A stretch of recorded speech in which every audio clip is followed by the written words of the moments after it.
দাও তার গুণ গাইতে হবে। কিন্তু আমরা আজকে যার নুন খাই তার গুণ গাই না। নুন খাওয়ার পর নিমকদানি উল্টায় তার উপরে আক্রমণ করে, তার উপরে আমরা আক্রমণ করি। এই হলো বাঙালি জাতির স্বভাব। যার নুন খাইলাম তার গুণ আমরা গাই না, নিমকদানি উল্টায় তার বিরুদ্ধে আমরা ময়দানে নামি। এই মুসলমান মুমিনেরা শোনো, হাফেজ আবুল বারাকাত বলতেছেন, মারে আপনি যেহেতু আপনার ঘরে আশ্রয় দিয়েছেন, আপনার উপকার আমি করতে চাই, অতএব আপনার মেয়েটারে আপনি লুকায় রাখেন। আর যে স্বর্ণ অলংকারগুলি দেখেছেন, গহনাগুলি দেখতেছেন, এই গহনাগুলি আপনি আমারে পরাইয়া দেন। কারণ এখনো পর্যন্ত আমার দাড়ি উঠে নাই, আমার মুজ গুজাই নাই, আমারে দেখতে কুমারী মেয়ের মতনই দেখা যায়। অতএব আপনি এই গহনা গাঁটিগুলি আমারে পরাইয়া দেন। হাফেজ আবুল বারাকাত রাহমাতুল্লাহি আলাইহি এই কথা বলার পর, এই মুসলমান মুমিনেরা শোনো, যুবক মুরব্বী পর্দার অন্তরালের মা, হাফেজ আবুল বারাকাত রে স্বর্ণ অলংকার পরাই দিল। স্বর্ণ অলংকার পরাইয়া দিয়া সরকারি প্রশাসনের হাতে তুলে দিয়েছে। ওই প্রশাসনেরা হাফেজ আবুল বারাকাতকে নিয়ে দেবতা ঘরে ভিতরে রাইখা বাহিরে তালাবদ্ধ করে চলে আসলেন। যখন দিন ফুরিয়ে গেল, রাত্র সন্ধ্যা গণিয়ে গভীর হয়ে গেল, গভীর রাত, সবাই মালদ্বীপের সবাই যার যার ঘরে ঘুমায় আছে, সব মানুষ ঘুমায় আছে, একেবারে মালদ্বীপ নীরব নিস্তব্ধ হয়ে গেল। হাফেজ আবুল বারাকাত রাহমাতুল্লাহি আলাইহি যেহেতু কোরআনের হাফেজ, 30 পারা কোরআন তার সিনার ভিতরে তিলাওয়াত করতেছে, তিলাওয়াত, মধুর কণ্ঠের তিলাওয়াত। হাফেজ আবুল বারাকাত তিলাওয়াত করতেছে, এমন সময় হাফেজ আবুল বারাকাত রাহমাতুল্লাহি আলাইহি কর্ণকহরের ভিতরে আওয়াজ আসলে পানিটা সুরসুর করে নদী থেকে কি যেন আসতেছে। হাফেজ আবুল বারাকাত জানলাটা খুলছে, দেবতা করে জানলা খুললেন। জানলা খোলার পর তাকায় দেখলেন বিশাল আকৃতির একটা দানব দেবতা করে দিকে আগায় আসতেছে। হাফেজ আবুল বারাকাত রাহমাতুল্লাহি আলাইহি কোরআন তিলাওয়াতের আওয়াজ বাড়াইছে, কোরআন তিলাওয়াতের আওয়াজ বাড়াইছে। তিলাওয়াতের আওয়াজ দানবের কানে যাওয়ার পর দানবটা যেই দিক দিয়ে এসেছিল ওই দিকে আবার সমুদ্রের ভিতরে ফিরে গেছে। জোরে বলুন সুবহানাল্লাহ। ইমাম আযম আবু হানিফা রাহমাতুল্লাহি আলাইহি দুই রাস্তার মোড়ে দাঁড়াইছে। দুই রাস্তার মোড়ে দাঁড়ায় ইমাম আজম তার দিকে তাকায়া মুস্কি হাসি দিলেন।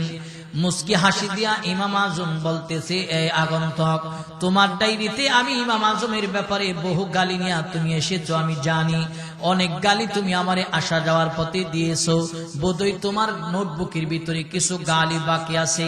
আমি ইমাম আজম চিন্তা করছি যে গালিগুলি আমাকে দেওয়ার জন্য নোট করে নিয়ে আসতো, এই গালিগুলি নিয়ে তুমি ঘরের ভিতরে যাওয়ার দরকার নাই।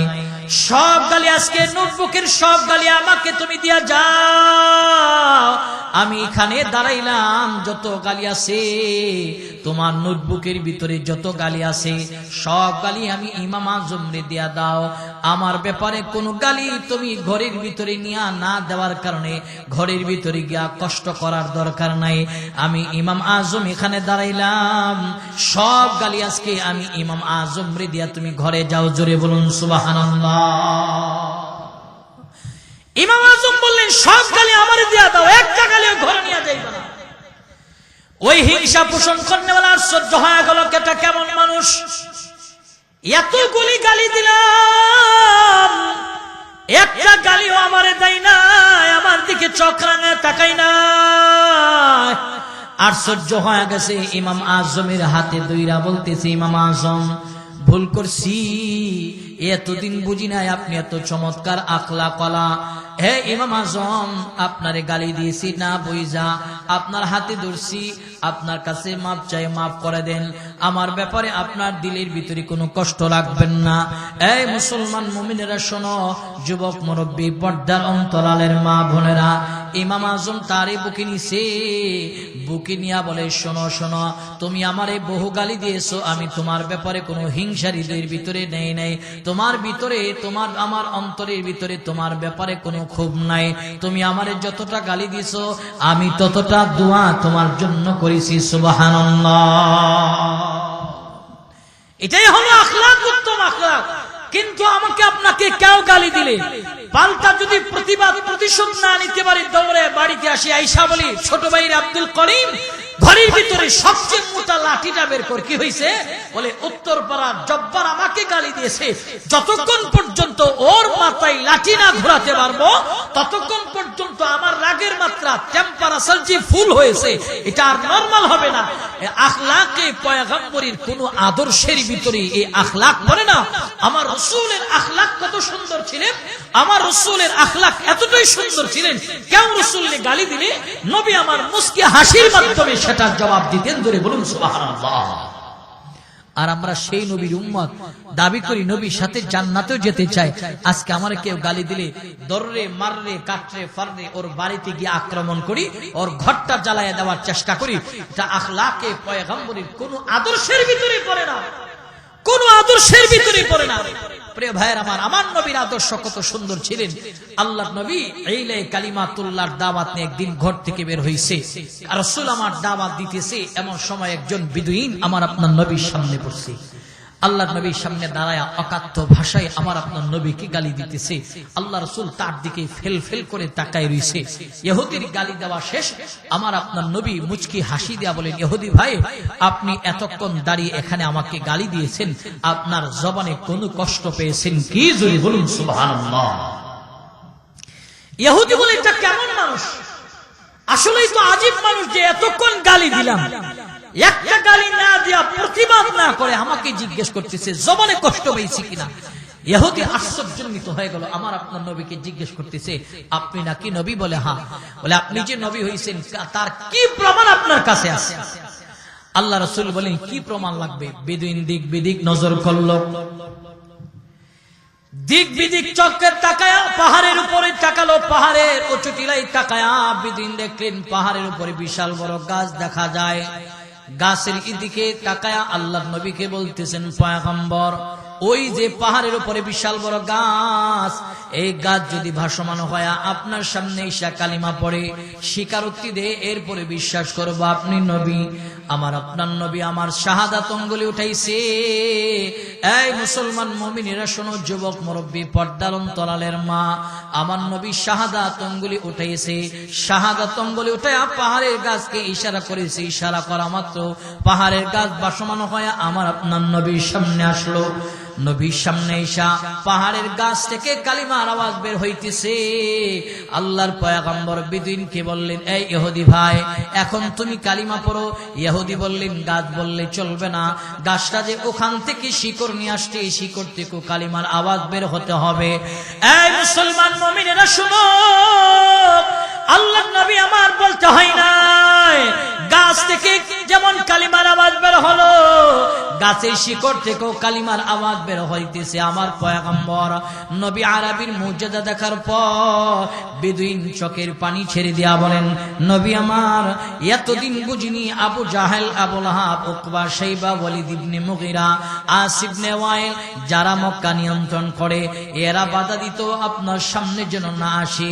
আজকে আপনার সামনে পড়েছি, স্পষ্ট মুজিজা দেখলাম, ব্যবহার দেখলাম, এতে কোনো সন্দেহ নাই আপনি আখিরি জামানার পয়গম্বর।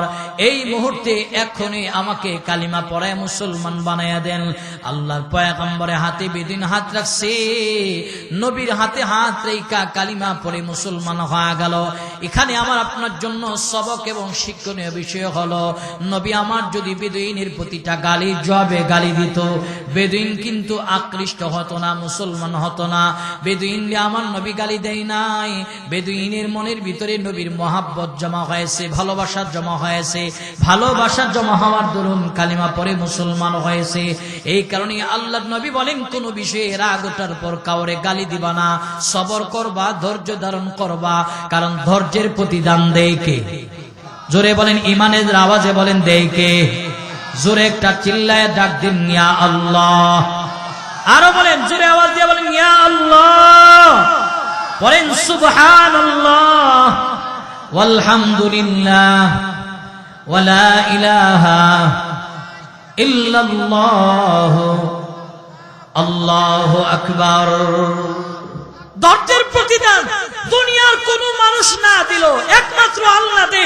আল্লাহ তাআলার কাছে সেই প্রতিদান চাবেন, দুনিয়ার কোন মানুষের কাছে ধৈর্যের প্রতিদান আপনি না পাইলো আল্লাহ তাআলার কাছে পাবেন। এই কারণেই দেখবেন যারা মাজলুম, যারা জুলুমের শিকার হয়, জালেমের অত্যাচারের শিকার হয়, তারা সবর করে, ধৈর্য ধারণ করে, কারণ আমার আল্লাহ সাথ দেয়, কিন্তু আমার আল্লাহ ছেড়ে দেয় না। ধরে বলুন ঠিক কিনা?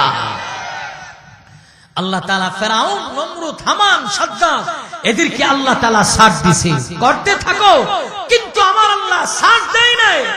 পৃথিবীর যারা জুলুম, জালেম, যারা জুলুম করে, এদেরকে আল্লাহ তাআলা সাথ দেয়, কিন্তু আল্লাহ তাআলা ছেড়ে দেয় না। কিছু মানুষ ধৈর্য ধারণ করে, কারণ ধৈর্যের প্রতিদান দিবে একমাত্র আল্লাহ। পৃথিবীর কোন মানুষ না দিল, একমাত্র দিবে আল্লাহ।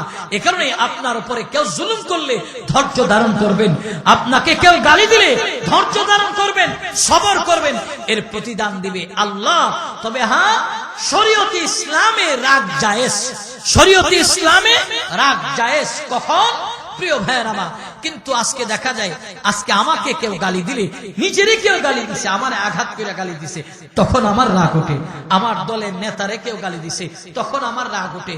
আমার দলের কর্মীরই কেউ গালি দিছে, তখন আমার রাগ ওঠে। প্রিয় ভাইয়ের আমার, আজকে যে নেতাকে গালি দিছে, নেতার গালি শুই না তুমি ময়দানে গিয়া মাথা ফাটাও, যে নেতার জন্য ময়দানে গিয়া রক্ত জড়াও, সেই নেতা আপনার আমার জন্য একদিনও ময়দানে রক্ত দেয় নাই, মাথা ফাটাই নাই।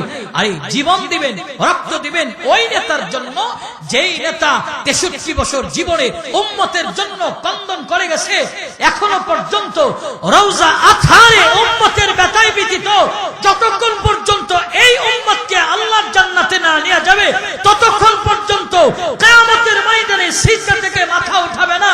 আরে রক্ত যদি দিতে হয়, জীবন যদি দিতে হয়, আমার পবিত্র শরীর থেকে যদি রক্ত ঝরাইতে হয়, ওই নেতার জন্য দেব যেই নেতা তায়েফে রক্ত দিয়েছে, বদরে রক্ত দিয়েছে, ওহুদের দন্দান মুবারক শহীদ করেছে। রক্ত যদি দিতে হয় রাসূলের জন্য দেব, দুনিয়ার কোন নেতার জন্য গা থেকে এক ফোঁটা রক্ত দেওয়া যাবে না। জোরে বলুন ঠিক না?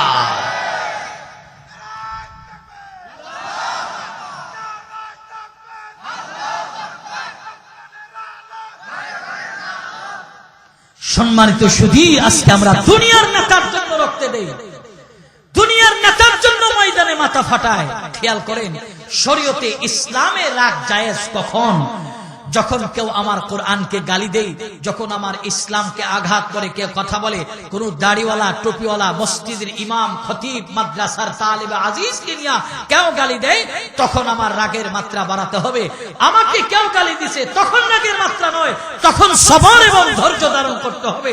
যখন ইসলামকে কেউ আঘাত করে কথা বলবে, কোরআনকে কেউ আঘাত করে কথা বলবে, কোন আলেম, সে যে কোনো দলের হোক, যে কোনো মতের আদর্শবান হোক, যাকে গালি দিচ্ছে, সে আলেম, সে দাড়িওয়ালা, টুপিওয়ালা, যে গালি দিয়েছে, গালি দেওয়ালা ব্যক্তিকে বিন্দু পরিমাণ ছাড় দেওয়া যাবে না। প্রিয় ভাইয়ের আমার, শরীয়তে ইসলামের রাগ তখন জায়েজ। খেয়াল করেন, আল্লাহ রাসূলের বিশিষ্ট সাহাবী হযরতে আলী রাদিয়াল্লাহু তাআলা আনহু, রাসূলের মেয়ের জামাতা, তিনার কাছে মজবুত দলিলে খবর আসছে যে আমার আপনার নবীকে ব্যঙ্গাত্র করে একজন বেদুইন গালি দিয়েছে। হযরত আলী রাদিয়াল্লাহু তাআলা আনহু তার অনেক দিন যাবত তালাশ করতেছে, পায় না। একদিনের ঘটনা, আলী মাঠ দিয়ে হাঁটতেছে, সে আলীর সামনে দিয়া কোন এক কাজে বের হয়েছে। আলী রাদিয়াল্লাহু তাআলা আনহু দেখা তার কালারে ধরছে, কালারে দইরা বলেন, তুমি নবীরে গালি দিছো? বলে হ্যাঁ। যেহেতু নবীরে গালি দিছো, যে জিহ্বা দিয়া গালি দিছো, এই জিহ্বাটা আমি কর্তন করে ফেলবো। যে জিহ্বা দিয়ে আমার নবীরে গালি দিছো, এই জিহ্বা আমি রাখবো না। ধইরা তারে বাড়িতে নিয়ে আসছে, বাড়িতে আইনা নিচে ফেলাইছে। খাদেমরে বলেন, খাদেম তলোয়ার দাও। খাদেমের হাতে হযরত আলী রাদিয়াল্লাহু তাআলা তলোয়ার চাইলেন, তলোয়ার দেওয়া হলো। হযরত আলী রাদিয়াল্লাহু তাআলা বেদুইন দিয়ে নিচে ফেলাইছে। এই মুসলমান মুমিনেরা শুনে নাও, নিচে ফালায়া তলোয়ার হাতে নিয়েছে। আর বেদুইন চিন্তা করলেন, আমার জিহ্বাটা আলী রাদিয়াল্লাহু তাআলা কর্তন করে ফেলবেন। জিহ্বা কর্তন করার আগে আমার মুখের যে থুতুটা আছে, এটা জমাট বাঁধা রয়েছে, এই থুতুটা আলীর চেহারায় ফিকে মারবো, দেখবো তার রাগের প্রতিক্রিয়াটা কোন জায়গায় গিয়া ঠেকে। হযরত আলী তলোয়ার নিছে, তলোয়ার নিয়ে বেদুইনের সিনার উপরে বসছে। সিনাটার উপরে বসার পর মুখ থেকে জিহ্বাটা টান দিয়ে বের করবে, এমন সময় আলী রাদিয়াল্লাহু তাআলা চেহারার মধ্যে বেদুইন থুতু নিক্ষেপ করলো। থুতু নিক্ষেপ করার পর আলী রাদিয়াল্লাহু তাআলা রাগের মাত্রাটা যে লেভেলের ছিলেন এর চেয়ে আরো উপরে উঠে গেছে, এর উপরে উঠে গেছে। হযরত আলী গভীর দিকে গভীর চিন্তা করতেছে, এখন যে আমার চেহারায় সে থুতু মারছে, আমার রাগের কোয়ালিটি ছিল এক জায়গায়, আমি একটা কারণে তারে ধইরা আনছিলাম, নবীরে গালি দিয়েছি, এখন আমার রাগের মাত্রাটা ওই জায়গা থেকে আরেকটু উপরে উঠে গেছে আমার চেহারায় থুতু নিক্ষেপ করার কারণে। এখন যদি আমি তার জিহ্বা কাটি তো নিজের জন্য কাটা হবে, নবীরে গালি দেওয়ার অপরাধে তারে যে ধইরা আনছি এই জন্য কাটা হবে না, নিজের চেহারায় থুতু দেওয়ার কারণে তার জিহ্বা কর্তন করা হবে। পয়গম্বরের সাহাবী আলী রাদিয়াল্লাহু তাআলা আনহু গভীর থেকে গভীর চিন্তা ভাবনা করার পর বেদুইনদের নিচে দিকে উঠালো, নিচে থেকে উঠায়া বুকের মধ্যে নিছে, এই মুসলমান মুমিনেরা শোনো, এই যুবক মুরব্বী পর্দার অন্তরালের মা বোনেরা দিলের কানটা লাগায় শোনো, হযরত আলী নিচে থেকে উঠায়া বুকের মধ্যে নিয়েছে। ইসলামের নবীর আদর্শ কত সুন্দর, ইসলামের আদর্শ কত সুন্দর। হযরত আলী বুকে নিয়া ওই বেদুইনের কপালে একটা চুমু খাইলো, চুমু খায়া বেদুইনরে বলতেছে, যা তোরে আমি বেখুজুর খালাস করে দিলাম, তোর বিচার আমি করব না। হযরত আলী যেই মাত্র এই ঘোষণা দিছে, বেদুইন আলীর সামনে দাঁড়ায় বলতেছে, আলী আমি একটা কারণ জানবার চাই, তুমি আমারে দইরা আনছো যে রাগের মাত্রা বাড়ায়া আমার জিহ্বা কর্তন করার জন্য, আমার জিহ্বা তো কাটো নাই, বরং ডবল বিচার হওয়ার কথা ছিল, ডবল বিচারও করো, কিন্তু তুমি আমার ডবল বিচার না কইরা মাফ কইরা দিলা কেন? আগে কারণ বর্ণনা করবা, এরপরে আমি এখান থেকে যাব, আর না হয় এক কদমও যাব না। হযরত আলী রাদিয়াল্লাহু তাআলা বললেন, এই শুনো, এই বেদুইন শুনো, আমি তোমারে ধইরা আনলাম একটা কারণ, তুমি আমার নবীরে গালি দিয়েছো, কারণ ছিল একটা, এই জন্য ধইরা আনলাম, কিন্তু যেই মাত্র নিচে ফালাইলা জিহ্বা কর্তন করার জন্য তুমি আমার চেহারায় থুতু মারছো, কারণ আর একটা দাঁড়াইছে, এখন যদি বিচার করি নিজের জন্য বিচার করা হবে, এই কারণে তোমারে মাফ করে দিলাম।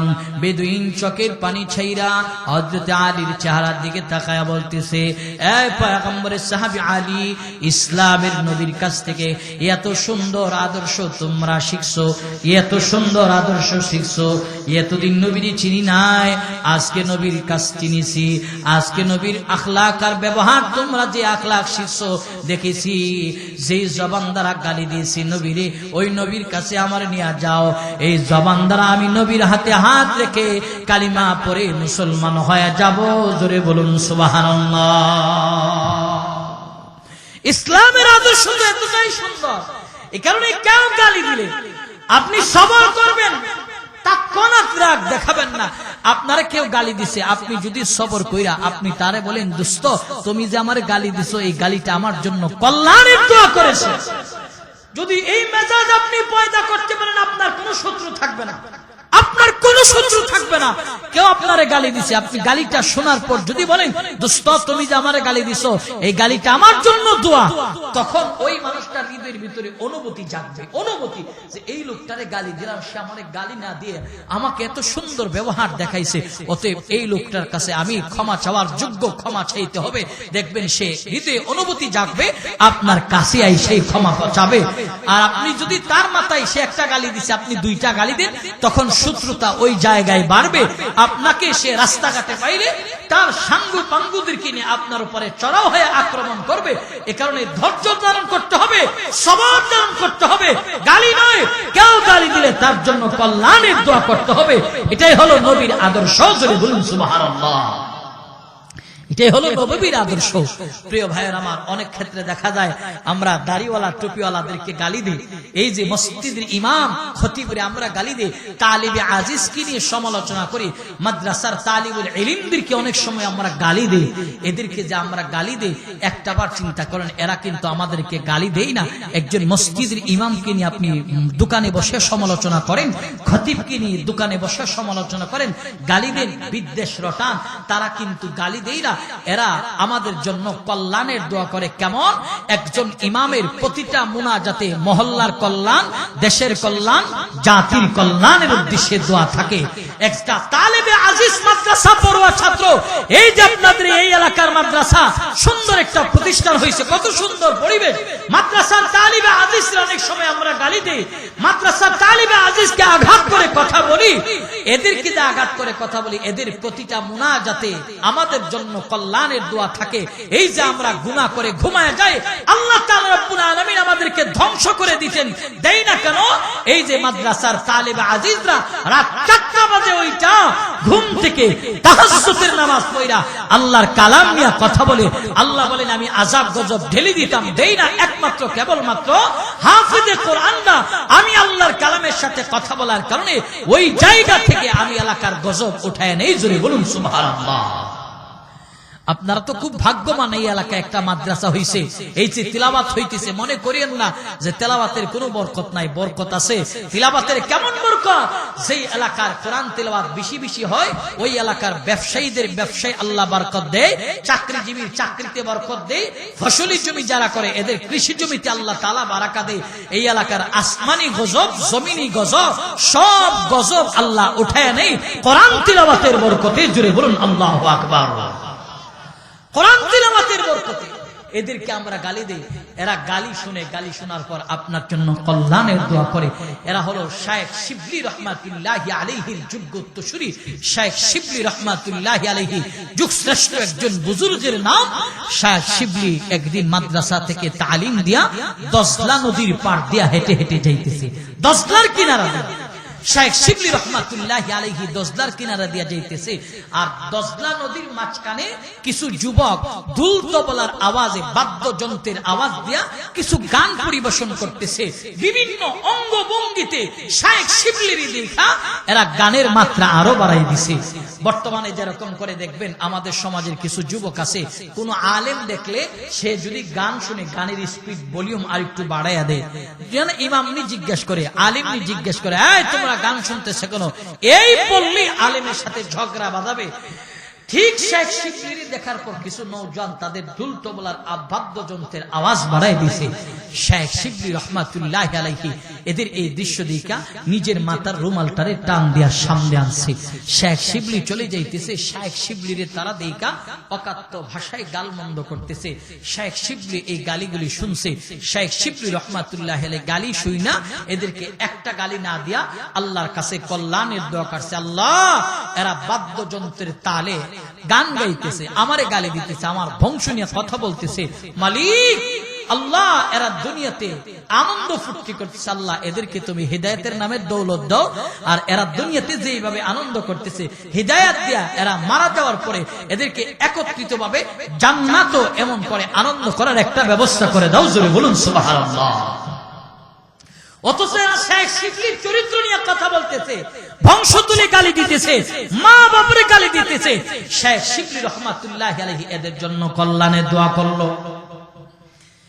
শায়েখ শিবলি রহমাতুল্লাহি আলাইহির এই কল্যাণের দোয়া শোনার পর এই যে শায়েখ শিবলি এই দোয়া করলেন, এই দোয়াটা বাতাসের মাধ্যমে নওজোয়ানদের কর্ণকুহরে গিয়া চলে গেল।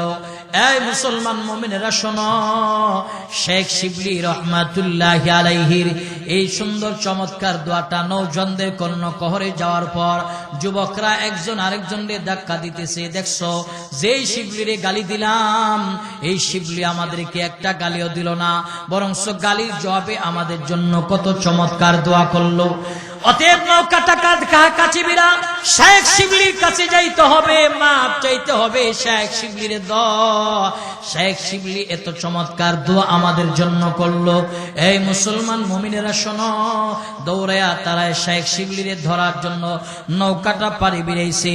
নৌকা বিড়াইয়া দৌড়ায়া শায়েখ শিবলিরে গিয়া ধরছে, পায়ে ধইরা হাতে ধইরা মাপ চাইতেছে আর বলতেছে, শিবলি ভুল করছি, আপনারে গালি দিয়েছি, আপনারে গালি দিয়েছি, আপনার বংশ তুলে গালি দিয়েছি, আপনার পরিবারের সদস্যদেরকে নিয়ে বাজে মন্তব্য করেছি। শিবলি, আপনি আমাদেরকে মাফ করে দেন, আমাদের জন্য কল্যাণের দোয়া করে দেন, হিদায়াতের দোয়া করে দেন। শায়েখ শিবলি এদেরকে বুকে নিল, বুকে নিয়ে বলেন, এই নওজোয়ানরা শোনো, আমি শিবলিরে তোমরা যত গালি দাও, যত কুৎসা রটাও, যত বদনাম করো, আমি শিবলি তোমাদের জন্য কোনো ব্যথা, কোনো আঘাত হৃদয়ের ভিতরে নেই নাই, কোনো বিদ্বেষ জমা করি নাই। তোমরা আমারে যতটা গালি দিছো আমি ততটা কল্যাণের দোয়া করলাম।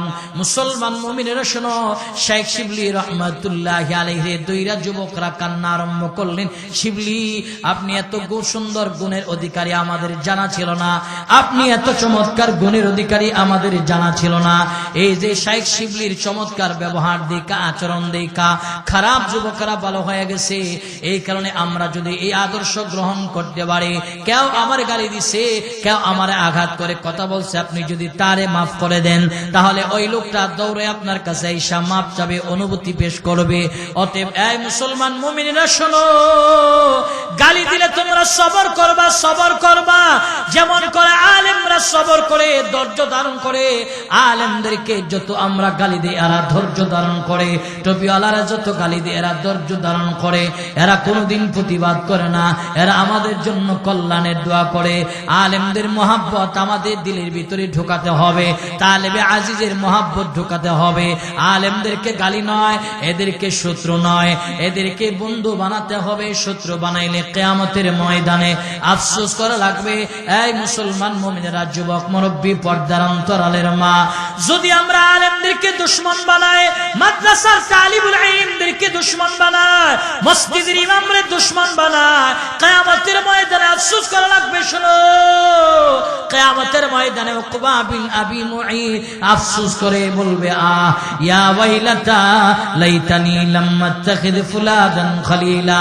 বেঈমান উকবা কিয়ামতের ময়দানে নিজের হাত চিবিয়ে চিবিয়ে কামড়ে কামড়ে খাবে আর বলবে, বদনসিব, কেন আমি অমুক তমুকরে বন্ধু বানাইলাম, তার সাথে চললাম, অমুকের সাথে চললাম, কেন নবী মুহাম্মদ রাসূলের সাথে চললাম না। এই মুসলমান মুমিনেরা শোনো, ঠিক আমাদের একদল মানুষ যারা আজকে আলেমদেরকে গালি দেয়, তারা কিয়ামতের ময়দানে নিজের মাথায় থাপ্পড় দিয়া, বাসায় থাপ্পড় দিয়া বলবে, হায় বদনসিব, কেন আলেম রে বন্ধু বানাইলাম না, কেন তালেবে আজিজকে বন্ধু বানাইলাম না, কেন রে মাদ্রাসার আলেমদেরকে বন্ধু বানাইলাম না। কারণ একজন তালেবে আজিজ রে বন্ধু বানাইছেন মানে কোরআনের সাথে সম্পর্ক হয়ে গেল, মাদ্রাসার টুপিওয়ালারে বন্ধু বানাইছেন মানে কোরআনের সাথে আপনার সম্পর্ক হয়ে গেল। আর যার সম্পর্ক কোরআনের সাথে হবে, আল্লাহ রাসূল সেদিন হাফেজে কোরআনদেরকে আল্লাহ রাসূল বলেন, আল্লাহ তাআলা আদেশ দিবে, নবী আমার হাদিসে বলেন, ইকালু লিসাহিবিল কোরআন ইকরা ওয়ারতাকি ওয়ারাতিল কামা কুনতা তুরাতিলু ফিদ দুনিয়া ফাইন্না মানজিলাকা ইনদা আখিরি আয়াতিন তাকরাহা। আল্লাহ নবী বলে, আল্লাহ তাআলা কিয়ামতের ময়দানে হাফেজে কোরআনকে বলবেন, হাফেজে কোরআন পড়তে থাকো আর উঠতে থাকো। কোরআনুল কারীমের ভিতরে 6666 আয়াত রয়েছে। এই মুসলমান মুমিনেরা, যুবক মুরব্বী, পর্দার অন্তরালের মা বোনেরা, খেয়াল করে নাও, সেদিন হাফেজে কোরআন 6666 তলা ভবনের মালিক হয়ে যাবে। ওই ভবনের কামরার ভিতরে কারা কারা থাকবে?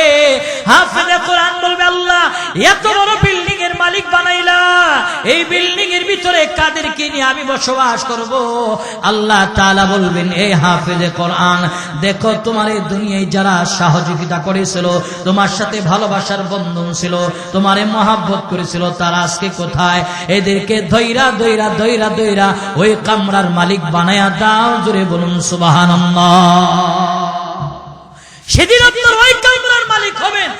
আর এই যে মাদ্রাসার মহব্বত, আলেমের মহব্বত, তালিবে আজিজের মহব্বত, এই মহব্বতের খাতিরে আল্লাহর জান্নাতে আপনি যেতে পারবেন। কারণ মহব্বতের দাম আছে না নাই? জোরে বলেন, মহব্বতের দাম আছে না নাই? বাজার থেকে 20 টাকা দেয়া একটা কাপড় খরিদ করে আনছেন, ওই কাপড়ের মহব্বত আপনার নাই। যখন এই কাপড়টা নিচে পড়ে ধৈর্য ধরে চুমা দেন না, বুকে নেন না, কিন্তু যখন ওই কাপড়টা গিলাম পনে কোরআনের কাবার হয়ে যায়, ওই কাবারটা নিচে পড়লে 20 টাকা গজের কাপড়, এর মূল্য আপনার কাছে ছিল না। ওই কাপড়টারে নিচে পড়লে এখন কোরআনের সাথে সম্পর্ক হওয়ার কারণে নিচে থেকে উঠায়া এটারে চুমু কান বুকে নেন, একটা কাঠের টুকরা বাজার থেকে খরিদ করে আনছেন, এটার কোনো মূল্য আপনার কাছে নাই। যখন এটা রিহাল বলে কোরআনের কালামে হাকিমের সাথে সম্পর্ক হয়ে যায়, ওই রিহালটা পায়ে লাগলে নিচে পড়ে গেলে আমরা উঠায় এটাকে তাজিম করি, চুমু খাই। প্রিয় ভাইয়ের আমার, এর কারণ হলো যে কোরআনের সাথে তার সহবত লাগছে, এই কারণে সে দামি হয়ে গেছে।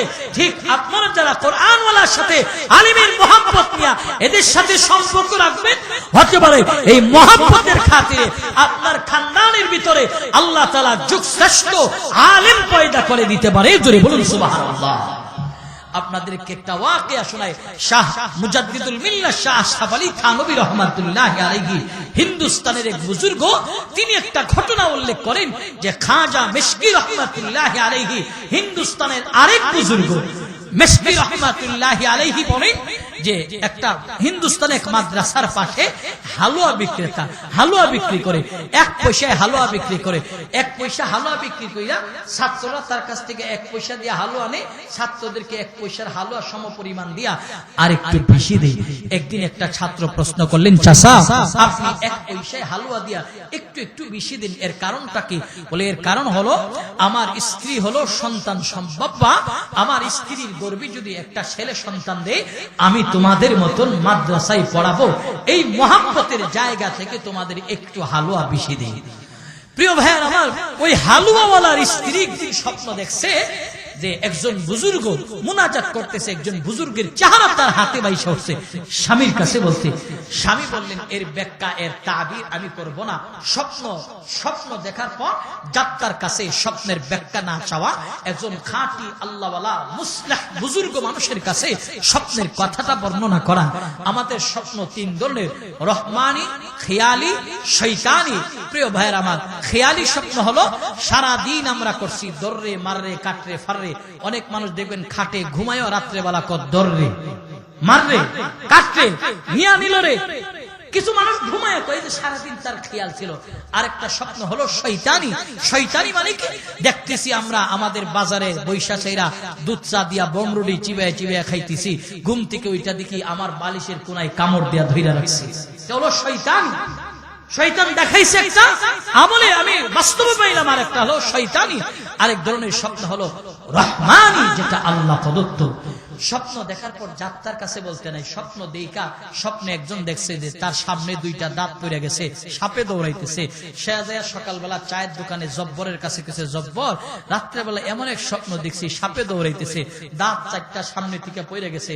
জব্বর ব্যাখ্যা করছে, আহা যেহেতু সাপে দৌড়াইতেছে 4টা দাঁত পড়ে গেছে, বোধহয় তোমার হায়াত আর নাই। এই যে এক কথা কইছে তাবির হয়ে গেল। যাত্রার কাছে স্বপ্ন বলা যাবে না, একজন বুজুর্গের কাছে আমার স্বপ্নের ব্যাখ্যা চাইতে হবে। খেয়াল করেন, ওই খালুয়াওয়ালা বলতেছে আমি তাবির করব না, খাজা মিশকির কাছে যাব। মিশকির কাছে গেছে যে খাজা মিশকি আমার বিবি এই স্বপ্ন দেখছে। বলে তোমার স্ত্রী কি সন্তান সম্ভব? বলে হ্যাঁ। বলে শোনো, তোমার স্ত্রীর গর্ভে যে সন্তানটা আছে এই সন্তানটাকে আল্লাহ তাআলা যুগশ্রেষ্ঠ আলেম হিসাবে কবুল করবে। জোরে বলুন সুবহানাল্লাহ। ঠিকই হালুয়াওয়ালার সন্তান হিন্দুস্তানের এক শাইখুল হাদিস হিসাবে আল্লাহ তাআলা তারে কবুল করেছিলেন। এই কারণে আলেমের মহব্বত থাকলে, হতে পারে আপনার ঘরে কোনো ছেলে নেই মাদ্রাসায় দেওয়া, কিন্তু আলেমের মহব্বত যদি আপনার থাকে, আপনার খানদানের ভিতরে আল্লাহ তাআলা যোগ্য আলেম পয়দা করে দিবে, হাফেজ পয়দা করে দিবে, জানাজার ইমাম পয়দা করে দিবে। আপনি সেটা কল্পনা করতে পারবেন না। আপনার জেনারেশনের ভিতর থেকে আলেমের মহব্বত থাকার কারণে আপনার জেনারেশনের ভিতরে আল্লাহ তাআলা যুগশ্রেষ্ঠ আলেম পয়দা করে দিবে। এই কারণে আলেমের মহব্বত থাকা চাই, হাফেজদের মহব্বত থাকা চাই। এই যে মাদ্রাসা, এর মহব্বত আমার হৃদয়ে থাকা চাই। কারণ একজন হাফেজে কোরআনের কারণে আল্লাহ তাআলা একটা জাতির পরিবর্তন করে দেয়, একটা দেশের পরিবর্তন করে দেয়। প্রিয় ভাইয়ের আমার, এশিয়া মহাদেশের ভিতরে আমরা একটা দেশের নাম সকলেই জানি, যেই দেশটা চতুর্দিকে দরিয়া আর দরিয়া, মাঝখানে ছোট্ট একটা দ্বীপ, যার নাম হলো মালদ্বীপ। মালদ্বীপে কোনো মুসলমান যায় নাই, মালদ্বীপে কোনো নবী যায় নাই, কোনো সাহাবীদের কাফেলা যায় নাই। এই দ্বীপের ভিতরে আল্লাহ তাআলা ইসলাম কিভাবে প্রবেশ করাইলো, ইতিহাস প্রমাণ করে একজন হাফেজে কোরআনের কারণে আল্লাহ তাআলা মালদ্বীপের ভিতরে ইসলাম প্রচার করাই দিয়েছে। জোরে বলুন সুবহানাল্লাহ। একটা দেশের পরিবর্তন হলো, খেয়াল করেন।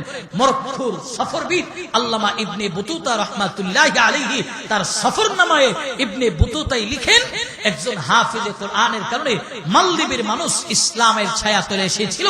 প্রিয় ভাইয়ের আমার, জাজিরাতুল আরবদের একটা বণিকদের কাফেলা, আল্লামা ইবনে বতুতা বলেন, আমি যখন মালদ্বীপের সফরে গেলাম, গিয়ে দেখি ওখানে আজান হয়, মানুষ দলে দলে মসজিদে যায় নামাজ পড়ে। এদেরকে জিজ্ঞেস করলাম, তোমাদের দেশে কোন নবী এসেছিল? তারা বলে না। সাহাবী এসেছিল? তারা বলে না। তাহলে ইসলাম কি করে পাইলা? বলে আমাকে তারা একজন হাফেজে কোরআনের কথা বলে, যার নাম ইবনে বতুতা, তার সফরনামায় ইবনে বতুতাই লিখলেন হাফেজ আবুল বারাকাত রাহমাতুল্লাহি আলাইহি। জাজিরাতুল আরবদের বণিকদের একটা কাফেলা সমুদ্রে যাইতেছিল। জাহাজটা ঝড়ের কবলে পড়ে চূর্ণ বিচূর্ণ হয়ে গেল।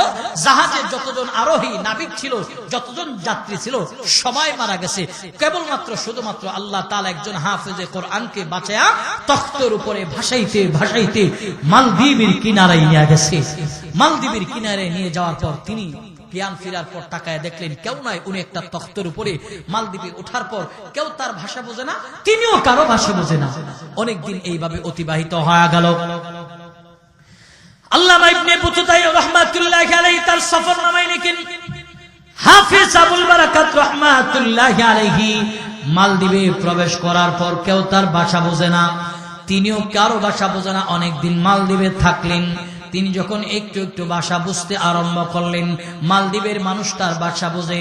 হাফেজ আবুল বারাকাত একজন বৃদ্ধা মহিলার ঘরে জায়গা পাইলেন, আশ্রয় পাইলেন। এই মুসলমান মুমিনেরা শোনো, একজন হাফেজে কোরআনের কারণে আল্লাহ তাআলা দেশের পরিবর্তন করে দেয়, জাতির পরিবর্তন করে দেয়। হাফেজ আবুল বারাকাত রাহমাতুল্লাহি আলাইহি বৃদ্ধা একটা মহিলার ঘরে আশ্রয় নিল। আশ্রয় পাওয়ার পর হাফেজ আবুল বারাকাত রাহমাতুল্লাহি আলাইহি তার জীবন এখন মালদ্বীপে চলতেছে। ইনি বাজার থেকে কিছু জঙ্গল থেকে কাঠ সংগ্রহ করে, লাকড়ি সংগ্রহ কইরা এটা বাজারে বিক্রি করে তার জীবন চালায়। এইভাবে অনেক দিন অতিবাহিত হয়ে গেছে। হাফেজ আবুল বারাকাত রাহমাতুল্লাহি আলাইহি একদিন জঙ্গল থেকে কাঠ খড়কাইটা বাজারে বিক্রি করতে গেলেন। বিক্রি কইরা যে বৃদ্ধা মহিলার ঘরে তার আশ্রয় দেওয়া হলো, ওই মহিলার ঘরের সামনে দাইসা আসলেন। ঘরের সামনে আসার পর তাকায় দেখলেন ঘরের সামনে রাষ্ট্রের প্রশাসনেরা দাঁড়ায় রয়েছে, সরকারি প্রশাসন পুলিশেরা দাঁড়ায় রয়েছে। হাফেজ আবুল বারাকাত ঘরের ভিতরে প্রবেশ করলেন। ঘরের ভিতরে যাওয়ার পর দেখলেন ওই যে বৃদ্ধা মহিলা তারে আশ্রয় দিল, ওই বৃদ্ধা মহিলা কান্না করতেছে। বৃদ্ধা মহিলার মেয়েটাও কান্না করতেছে। কেবলমাত্র শুধুমাত্র একটাই মেয়ে তার। বৃদ্ধা মহিলাটার মেয়ের সামনে অনেক স্বর্ণ অলংকার, কাপড়, স্বর্ণ গহনা দেখা যায়। হাফেজ আবুল বারাকাত ওই মহিলারে যায় জিজ্ঞেস করলেন, মা, ও মা, কেন আপনি কান্না করতেছেন? আপনি চোখের কোটায় পানি কেন? ওই বৃদ্ধা মহিলা বলে, বাবা রে, তুমি আমার হৃদয়ের কষ্ট দুঃখ বুঝবা না। বলেন না আপনার হৃদয়ে কি দুঃখ আর কষ্ট, আমি একটু সাহায্য করতে পারি কিনা?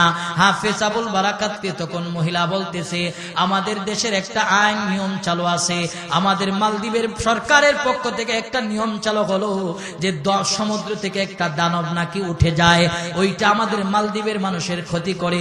ওই ক্ষতিটা থেকে বাঁচার জন্য প্রতি বছর একটা কুমারী মেয়েকে মালদ্বীপের দেবতাঘরের মধ্যে বিসর্জন দেওয়া হয়। এতে করে আমাদের মালদ্বীপের মানুষ ক্ষতি থেকে বেঁচে যায়। ওই মুআফিক আমার মেয়ে সিরিয়াল চলে আসলে, আমার একটা মাত্র কুমারী মেয়ে, তার সিরিয়াল চলে আসলে এই যে সরকারি প্রশাসনের লোকেরা স্বর্ণ অলংকার নিয়ে আসছে আমার মেয়েটারে সাজায়া দেওয়ার জন্য, আমার মেয়েটা আজকে বিসর্জন হয়ে যাবে। একটা মাত্র মেয়ে আমার, এই জন্য আমি কান্না করলাম। অতএব তুমি কি পারবা আমার কোন উপকার করতে? হাফেজ আবুল বারাকাত রাহমাতুল্লাহি আলাইহি বলে, হ্যাঁ, আমি আপনার উপকার করব। কারণ বাংলায় একটা প্রবাদ আছে, যার নুন খাও তার গুন গাই, গাইতে হবে, কিন্তু আমরা আজকে যার নুন খাই তার গুণ গাই না। নুন খাওয়ার পর নিমকদানি উল্টায় তার উপরে আক্রমণ করে, তার উপরে আমরা আক্রমণ করি। এই হলো বাঙালি জাতির স্বভাব। যার নুন খাইলাম তার গুণ আমরা গাই না, নিমকদানি উল্টায় তার বিরুদ্ধে আমরা ময়দানে নামি। এই মুসলমান মুমিনেরা শোনো, হাফেজ আবুল বারাকাত বলতেছেন, মারে আপনি যেহেতু আপনার ঘরে আশ্রয় দিয়েছেন, আপনার উপকার আমি করতে চাই, অতএব আপনার মেয়েটারে আপনি লুকায় রাখেন। আর যে স্বর্ণ অলংকারগুলি দেখতেছেন, গহনাগুলি দেখতেছেন, এই গহনাগুলি আপনি আমারে পরাইয়া দেন, কারণ এখনো পর্যন্ত আমার দাড়ি উঠে নাই, আমার মুজ গুজাই নাই, আমারে দেখতে কুমারী মেয়ের মতনই দেখা যায়। অতএব আপনি এই গহনা গাঁটিগুলি আমারে পরাইয়া দেন। হাফেজ আবুল বারাকাত রাহমাতুল্লাহি আলাইহি এই কথা বলার পর, এই মুসলমান মুমিনেরা শুনো, যুবক মুরব্বী পর্দার অন্তরালের মা, হাফেজ আবুল বারাকাত রে স্বর্ণ অলংকার পরায় দিল। স্বর্ণ অলংকার পরায়া দিয়া সরকারি প্রশাসনের হাতে তুলে দিয়েছে। ওই প্রশাসনেরা হাফেজ আবুল বারাকাতকে নিয়ে দেবতা ঘরে ভিতরে রাইখা বাহিরে তালাবদ্ধ করে চলে আসলেন। যখন দিন ফুরিয়ে গেল, রাত্র সন্ধ্যা গণিয়ে গভীর হয়ে গেল, গভীর রাত, সবাই মালদ্বীপের সবাই যার যার ঘরে ঘুমায় আছে, সব মানুষ ঘুমায় আছে, একেবারে মালদ্বীপ নীরব নিস্তব্ধ হয়ে গেল। হাফেজ আবুল বারাকাত রাহমাতুল্লাহি আলাইহি যেহেতু কোরআনের হাফেজ, 30 পারা কোরআন তার সিনার ভিতরে তিলাওয়াত করতেছে, তিলাওয়াত, মধুর কণ্ঠের তিলাওয়াত। হাফেজ আবুল বারাকাত তিলাওয়াত করতেছে, এমন সময় হাফেজ আবুল বারাকাত রাহমাতুল্লাহি আলাইহি কর্ণকোহরের ভিতরে আওয়াজ আসলে পানিটা সুরসুর করে নদী থেকে কি যেন আসতেছে। হাফেজ আবুল বারাকাত জানলাটা খুলছে, দেবতা করে জানলা খুললেন। জানলা খোলার পর তাকায়া দেখলেন বিশাল আকৃতির একটা দানব দেবতা করে দিকে আগায় আসতেছে। হাফেজ আবুল বারাকাত রাহমাতুল্লাহি আলাইহি কোরআন তিলাওয়াতের আওয়াজ বাড়াইছে, কোরআন তিলাওয়াতের আওয়াজ বাড়াইছে, তিলাওয়াতের আওয়াজ দানবের কানে যাওয়ার পর দানবটা যে দিক দিয়ে এসেছিল ওই দিকে আবার সমুদ্রের ভিতরে ফিরে গেছে। জোরে বলুন সুবহানাল্লাহ। সকালবেলা রাষ্ট্রের দায়িত্বশীল প্রশাসনেরা মৃত লাশটারে রাজদরবারে নেওয়ার জন্য আসছে। দরজা খুলছে, দরজা খুলে দেখে একটা জ্যান্ত জনমানুষ নওজোয়ান বৈশা বৈশা খেলাধুলা করতেছে। তারা বলতেছে, এই আমাদের কুমারী মেয়ে কোথায়? বলে এখানে কোনো কুমারী মেয়ে ছিল না। বলে তাহলে আমরা যে রেখে গেলাম? বলে আমারই রেখে গেছেন। যে তোমার কথা বিশ্বাস করে না, আমাদের বাদশার কাছে চলো। বাদশার কাছে নিয়ে গেছে।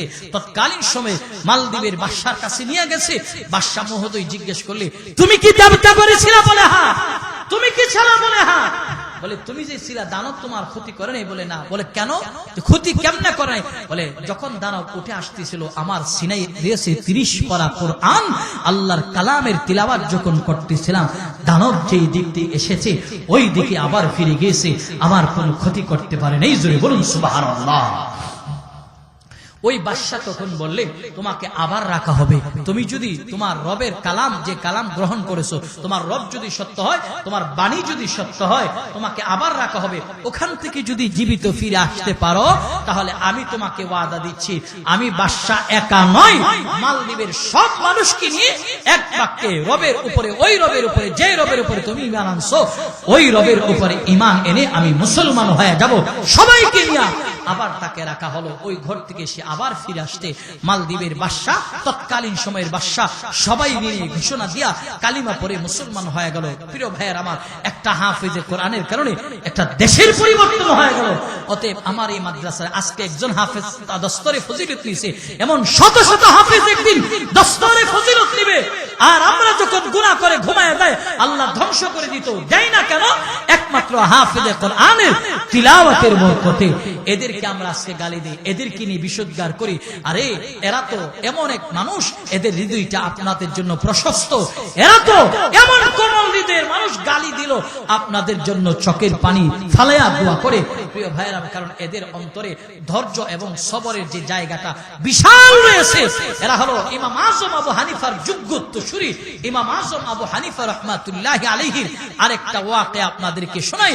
ইমাম আজম আবু হানিফা রাহমাতুল্লাহি আলাইহি উনার যে সারা দিনের সময়টা ছিলেন রুটিন করা, উনি দিনের এক অংশ মাদ্রাসার তালিম দিতেন, আরেক অংশ দুপুর বেলা একটু খাবার দাবারের পরে বিছানার সাথে একটু পিঠ লাগায়, যেটাকে কাইলুলা বলা হয়, সুন্নাহ। একটু দুপুরে খাওয়া দাওয়ার পর শরীরটা একটু টান দিতে হয়, বিছানায় একটু শুইতে হয়, একটু আরাম লাগে। তখন কেউ বাহিরে হইলো বললে, বাহিরে যাওয়ার কথা বললো, এতটা আরাম লাগে না। বিছানার সাথে পিঠটা লাগাইলে খাবারের পরে যতটা আরাম লাগে, ইমাম আজম আবু হানিফা দুপুরের সময়টা বিছানায় আরাম করতেন, বিকেলের সময়টা মাসআলা বর্ণনা করতেন। তিনটা সময় উনি ভাগ করে রেখেছিলেন। ইমাম আজম আবু হানিফার ঘুমের সময় ঘুমাইতে যাবে, দরজা বন্ধ করছে, এমন সময় একজন আগন্তুক ইমাম আজমের দরজা গিয়া ঠক ঠক করে আওয়াজ করছে। ইমাম আজম দরজা খুলছে, কি ব্যাপার, কি জন্য আসতো? বলে, ইমাম আজম, একটা মাসআলা জানার জন্য আসছিলাম। অথচ ইমাম আজমের মাসআলা বর্ণনা করার সময় আলাদা। যেহেতু আসে, ইমাম আজম বললে, ঠিক আছে বলো তোমার কি মাসআলা। বলতেছে, ইমাম আজম, আপনি যে দরজা খুলছেন, দরজা খোলার পর কাট করে আওয়াজ হয়েছে, ওই আওয়াজটা আমার জেহেনের ভিতরে যাওয়ার পর যে মাসআলা নিয়ে আসছিলাম, মাসআলাটা আমি ভুলে গেছি। ইমাম আজম বললেন, ঠিক আছে, আবার যখন মাসআলা স্মরণ হবে তখন তুমি আমার কাছে আসবা। এই বলে ইমাম আজম দরজা লাগাইছে। দরজা লাগায়া বিছানায় গিয়া পিঠ লাগাতে পারে না, আবার গিয়া ওই আগন্তুক পরাঘাত করছে। ইমাম আজম দরজা খুলছে। ইমাম আজম দরজা খুলে বলতে, মাসআলা স্মরণ হয়েছে? বলে, হ্যাঁ স্মরণ হয়েছে। তাহলে বলো, ইমাম আজম, আপনি যে আমারে জিজ্ঞেস করছেন, জিজ্ঞেস করার পর মাসআলাটা জেহেন থেকে চলে গেছে, দুইবার ঘুম ডিস্টার্ব করছে। এই জায়গায় যদি আমি আর আপনি হইতাম, তারে ঘরের ভিতরে নিতাম, বেদ নিয়া বের কইরা বেদ দিয়া আঘাত কইরা তারে পরে মাসআলা বর্ণনা করতাম, কারণ ঘুমের টাইমে সে ডিস্টার্ব করতে আসছে। ইমাম আজম রাগ করে নাই। ইমাম আজম মুস্কি হেসে দিয়া বলছে, ঠিক আছে, আবার মাসআলা স্মরণ হইলে তুমি চলে আসবা। জোরে বলুন সুবহানাল্লাহ। কত সুন্দর আদর্শ ছিল। ইমাম আজম দরজা লাগাইছে, আবার সে বলছে, দরজা খোলো। ইমাম আজম দরজা খুলে দেখে আগন্তুক। মাসআলা স্মরণ হয়েছে? বলে, হ্যাঁ হলো। ঠিক আছে, মাসআলা বর্ণনা করে ইমাম আজম রে আবার বিশ্রী একটা মাসআলা জিজ্ঞাসা করতেছেন, একটা প্রশ্ন করে বলতেছে, ইমাম আজম, আপনার কাছে জানার জন্য আসছি। ইমাম আজম, আপনার কাছে একটা বিষয় জানার জন্য আসলাম, সেটা হলো মানুষের পায়খানা। বলে, হ্যাঁ পায়খানা। পায়খানা কেমন? পায়খানা দুই ধরনের, একটা হলো কাঁচা পায়খানা, আরেকটা হলো শুকনো পায়খানা। কোনটা কোন টেস্ট? ইমাম আজম, আপনার কাছে জানার জন্য আসছিলাম। ইমাম আজম রে এতটাই বিশ্রী প্রশ্ন করেছে, ইমাম আজম রাগেন নাই। ইমাম আজম তার দিকে তাকায়া মুস্কি হাসলেন। মুস্কি হেসে দিয়ে ইমাম আজম বললেন, শোনো, যেহেতু তুমি জানার জন্য আসছো, আমাকে তুমি ঘুম ডিস্টার্ব করেছো, আবার এমন একটা বিশ্রী প্রশ্ন করলা। ইমাম আজম জবাব দিতেছে, শোনো, পায়খানা দুই ধরনের, একটা হলো কাঁচা, আরেকটা হলো শুকনা। কাঁচাটার একটা টেস্ট, শুকনোটার আরেকটা টেস্ট। কাঁচাটা একটু মিষ্টি জাতীয় হয়, শুকনাটা একটু তিক্ত করা হয়। ইমাম আজম এইভাবে তারে জবাব দেওয়ার পর ওই আগন্তুক ইমাম আজম রে রাগানোর জন্য বলতেছে, ইমাম আজম, আপনি কি কোনদিন এটা টেস্ট করেছিলেন কিনা? ঠিক আমি যে এইভাবে বর্ণনা করতেছি, ওই আগন্তুক সেই কথাটাই ইমাম আজম রে বললেন। ইমাম আজম মুস্কি হেসে দেয়া বলেন, কিছু প্রশ্নের জবাব আকল দ্বারা দিতে হয়, টেস্ট করতে হয় না, আকল দ্বারা দিতে হয়। কেমন করে আকল দ্বারা দিতে হয়? ইমাম আজম তারে বুঝাইতেছে, এই আগন্তুক শোনো, এই যে আল্লাহ তাআলা তোমারে কথা বলা শক্তি দিয়েছে, একটার পর একটা, একটার পর একটা তুমি কথা বলতেছো, এই কথাগুলি কোন জায়গায় জমা আছে তুমি বলতে পারো না, কোন জায়গায় আছে তুমি বলতে পারো না, একটার পর একটাই তুমি কথা বলতেছো। এই যে আল্লাহ তোমারে কথা বলার একটা বাক শক্তি দিয়েছে, বাক শক্তিটা কোন জায়গায় আছে দেখা যায় না, কথাগুলি কোথায় জমা আছে দেখা যায় না। আল্লাহ তাআলা তোমারে দৃষ্টি শক্তি দিয়েছে, দৃষ্টি শক্তি দ্বারা তুমি দেখতে পাও, কোন জায়গায় এই দৃষ্টি শক্তি জমা আছে তুমি বলতে পারো না। এই যে আল্লাহ তাআলা রব্বুল আলামিন তোমাকে আমারে বানাইছে, আল্লাহ তাআলা রব্বুল আলামিন বানানোর পরে আমাদের যে জিনিসটা যে জায়গায় দেওয়ার দরকার ওই জায়গায় দিল। ইমাম আজম বলেন, এই শোনো, আল্লাহ তাআলা হাত যে জায়গায় দেওয়ার দরকার ওই জায়গায় হাত সেটিং করলো। আল্লাহ তাআলা পিতৃতুলিটা যে জায়গায় দেওয়ার দরকার ওই জায়গায় আল্লাহ তাআলা পিতৃতুলি সেটিং করে দিল। লিভার যে জায়গায় রাখার দরকার লিভার ওই জায়গায় সেটিং করলো, যেই জায়গায় আমার কিডনি দুইটা রাখার দরকার ওই জায়গায় রাখলো, যেই জায়গায় মূত্রতুলি পিত্রতুলি রাখার দরকার ওই জায়গায় রাখলো। এই যে বর্তমান বিজ্ঞান কিন্তু মেশিনারি জিনিস আবিষ্কার করেছে। আমার হার্ট কতটুকুন ভালো আছে পরীক্ষার মাধ্যমে দেখা যায়। বর্তমান বিজ্ঞান এমন মেশিন আবিষ্কার করেছে, আমার লিভারটা কতটুকুন ভালো আছে দেখা যায়, কিডনি কতটুকুন ভালো আছে দেখা যায়, হার্ট কতটুকুন ভালো আছে দেখা যায়, পিত্রতুলি মূত্রতুলি কতটুকুন ভালো আছে দেখা যায়। ইমাম আজম বললেন, শোনো, কিন্তু তোমারে আমারে আল্লাহ তাআলা এই দেহটা চলার জন্য একটা চালিকা শক্তি দিয়েছে। চালিকা শক্তির নাম হলো রূহ। আজও পর্যন্ত কোন বিজ্ঞান গবেষণা করে কোন যন্ত্রের মাধ্যমে বলতে পারে নাই যে রূহটা আমাদের দেহের কোন জায়গায় আছে, আমার হাতটা কোন জায়গায় আছে। বিজ্ঞান গবেষণা করে মেশিন আবিষ্কার করেছে, বলা যায় কিডনি কোন জায়গায় আছে, লিভার কোন জায়গায় আছে, পিত্রতুলি কোন জায়গায় আছে, মূত্রতুলি কোন জায়গায় আছে। এই মুসলমান মুমিনেরা শোনো, সব কিন্তু পরীক্ষার মাধ্যমে বলা যায়, কিন্তু একটা জিনিস কোথায় আছে আজও পর্যন্ত কোন বিজ্ঞান গবেষণা করে বলতে পারে না, সেটা হলো আমাদের রূহ। রূহটা কোন জায়গায় আছে আমরা সবাই জানি, রূহটা দেহের ভিতরে আছে। দেহের ভিতরে কোন জায়গায় আছে কেউ কিন্তু বলতে পারে না। ইমাম আজম বলেন, শোনো শোনো, সব বিষয়ের দলিল কিন্তু টেস্ট করে দিতে হয় না, কিছু জবাব আকল দ্বারা দিতে হয়। ইমাম আজমের এত চমৎকার কথা শোনার পর ওই আগন্তুক ইমাম আজমের হাতে দইরা কান্না আরম্ভ করছে। কান্না করে বলতেছে, ইমাম আজম আপনি আমারে মাফ করে দেন। ইমাম আজম বললেন, এমন কোন অন্যায় করো নাই যে তোমারে মাফ করব। ইমাম আজম আপনারে কষ্ট দিয়েছি, আমি আমার বন্ধুর সাথে প্রতিজ্ঞাবদ্ধ হয়ে এসেছিলাম। আপনার সাময়িক যে একজন বুজুর্গ আছে সুফিয়ান সাউরি রহমাতুল্লাহি আলাইহি, আমি বললাম সুফিয়ান সাউরির ধৈর্য বেশি, আর আমার বন্ধু বলেন আপনি ইমাম আজমের ধৈর্য বেশি। আপনার ধৈর্যটা পরীক্ষা করার জন্য বিশ্রী প্রশ্নটা নিজে থেকে বানিয়ে নিয়ে এসেছিলাম আপনারে পরীক্ষা করার জন্য। আপনি আপনার ধৈর্যের পরীক্ষায় ফার্স্ট ডিভিশনে পাশ করেছেন, আমি ফিল করলাম, বোঝা গেল আপনার ধৈর্য বেশি। আপনি আমারে হাতে হাত রাখছি, আপনি আমারে মাফ করে দেন। ইমাম আজম রে এই কথা বলার পর ইমাম আজম তারে বুকে নিছে, বুকে নিয়ে দোয়া করে দিলেন। মুসলমান মুমিনেরা, এই যে আমরা আলেম ওলামার গালি দেই, এরা আমাদের জন্য দোয়া করে। মাদ্রাসার তালিবুল ইলমদের তুচ্ছ তাচ্ছিল্য ব্যবহার করে এরা আমাদেরকে বুকে নেয়, এরা বুকে নিয়ে আমাদের জন্য দোয়া করে। অতএব এই মাদ্রাসা দরকার আছে না নাই? এই মাদ্রাসা দরকার আছে, কারণ এই মাদ্রাসা থেকে আমাদের জানাজার ইমাম পয়দা হয়, জানাজার নামাজের ইমাম পয়দা হয়। প্রিয় ভাইয়ের আমার, এই মাদ্রাসা থেকে জাতির যোগ্য দরদি মানুষ বন্ধু পয়দা হয়। প্রিয় ভাইয়ের আমার, এদেরকে শত্রু বানাবেন না। গত কয়েক বছর আগে আপনারা দেখেছেন করোনা কালীন সময়ে এদেশের প্রতিটা স্যাটেলাইট চ্যানেল থেকে যখন বলা হলো করোনায় যাদের মৃত্যু হবে এদের লাশগুলির আগুনে পোড়ায় দাও, নদীতে ভাসায় দাও, এমন একটা সিদ্ধান্তকে ওভারটেকিং করে এদেশের উম্মতের আলেমরা নিজেদের ফ্যামিলির মায়া ত্যাগ করে, পরিবারের মায়া ত্যাগ করে এমন লাশের সাক্ষী হয়েছি, মায়ের লাশটাকে খোলা আকাশের নিচে ফালায়া চলে গেছে, ভাইয়ের লাশটারে তালাবদ্ধ করে চলে গেছে, আপন মার লাশটারে ফালায়া চলে গেছে। আলেম ওলামা কাঁধে নিয়ে দাফন কাফনের ব্যবস্থা করেছে। উম্মতের আলেমরা যদি এই দায়িত্ব কাঁধে না নিত তাহলে লাশগুলির শিয়াল কুকুরে টেনে চিরে খাইতো। জোরে বলুন ঠিক কিনা?